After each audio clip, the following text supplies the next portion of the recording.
کیا فرماتے ہیں علماء دین اس مسئلہ میں کہ شخص واحد کا متولی ہونا دونوں طرفوں نکاح کا، جبکہ وہ اصیل ایک طرف سے ہو اور ولی دوسری طرف سے ہو، ساتھ ایسے ایجاب کے کہ قائم مقام قبول کے ہے، جیسے ابن العم نے سامنے گواہوں کے کہا زوجت بنت امی فلانہ من نفسی، جیسا کہ چچا زاد نے اپنی چچا زاد فلاں لڑکی کا اپنے ساتھ نکاح کیا، کیا یہ جائز و نافذ ہوگا یا نہیں؟ اس بارے میں شرعی حکم کیا ہے؟ سوال یہ ہے کہ ایک طرف سے ایک شخص اصیل ہے، یعنی وہ خود ہی اپنا نکاح کرنا چاہتا ہے، اور دوسری طرف سے کہ جو عورت ہے، بچی ہے، اس کا ولی بھی ہے، تو وہ اپنے ساتھ ہی گواہوں کی موجودگی میں نکاح کر لیتا ہے اور یہ کہتا ہے کہ میں نے فلاں عورت سے نکاح کر لیا۔ اب اس کی اجازت ہوگی اس میں یا نہیں ہوگی، تو اس بارے میں شرعی حکم کیا ہے کہ نکاح نافذ ہوگا یا نہیں؟ تو اس بارے میں آپ علیہ رحمہ نے جواب ارشاد فرمایا کہ صورت مسئولہ میں اگر بنت عم نابالغہ ہے اور اس ابن عم سے اقرب اس کا کوئی ولی حاضر نہیں، یا بالغہ ہے اور ابن عم نے خاص اپنے ساتھ نکاح کرنے کا اس سے اذن لے لیا ہے، عام ازیں کہ اس کے لیے اور ولی اقرب ہو یا نہ ہو، تو یہ اس کا نکاح درست ہو جائے گا، اور یہ طرفین کی طرف سے یعنی اپنی طرف سے بھی اور دوسری طرف سے بھی یہ ولی بن جائے گا۔ یعنی فرمایا کہ اس صورت کے اندر اگر ابن عم یعنی چچا کا بیٹا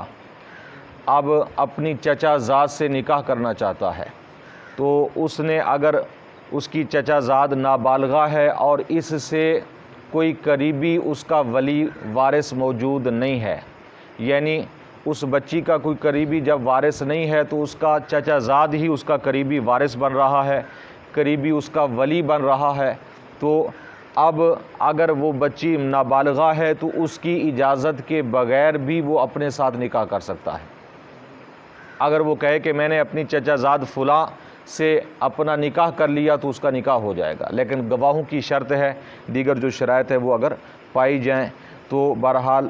ایسی حالت میں نکاح ہو جائے گا۔ ہاں اگر وہ بچی بالغہ ہو چکی ہے تو بالغہ چاہے والد موجود ہے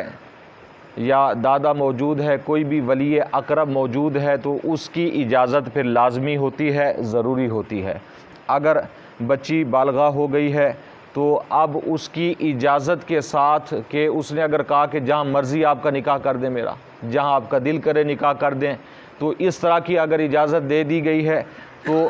ولی نے جہاں چاہے یعنی اپنے ساتھ بھی وہ جو چچا ذات ولی ہے اپنے ساتھ بھی نکاح کر سکتا ہے، یا اگر ولی اس کا والد ہے، دادا ہے، تو جس جگہ چاہے اس کا نکاح کر سکتا ہے کہ ایجاب اس کی طرف سے ہو چکا ہے، اب جس کے ساتھ چاہے قبول کرا دے اس کا نکاح ہو جائے گا۔ تو شرعی طور پر یہی طریقہ کار نکاح کا ہوتا تھا پہلے زیادہ تر، کہ جو دولہا اور دلہن ہے وہی آپس میں ایجاب اور قبول کر لیتے تھے۔ ایجاب وہ ہے کہ اجازت ہو، جس طرف سے بھی لے لیں، چاہے مرد کی طرف سے ہو یا عورت کی طرف سے ہو، جس طرف سے اجازت لیں گے وہ ایجاب کہلائے گا، اور جس طرف سے جا کر قبول کرائیں گے تو وہ قبول کہلائے گا۔ تو اس حالت کے اندر یعنی اس صورتحال کے اندر کہ ولی کے لیے یہ گویا کہ لازم ہے کہ اگر بچی نابالغہ ہے تو ولی بغیر بچی کی اجازت کے بھی نکاح کر سکتا ہے، اور اگر بچی بالغہ ہو چکی ہے تو اب اس کی اجازت درکار ہوگی، اس کی اجازت ہوگی تو نکاح ہوگا، اگر اس کی اجازت نہیں ہے تو نکاح نہیں ہو سکے گا۔ اللہ تعالیٰ کی بارگاہ میں دعا ہے کہ نبی کریم صلی اللہ علیہ وسلم کے وسیلہ سے ہم سب کو علم دین سیکھنے کی، سمجھنے کی، عمل کی توفیق عطا فرمائے، آمین۔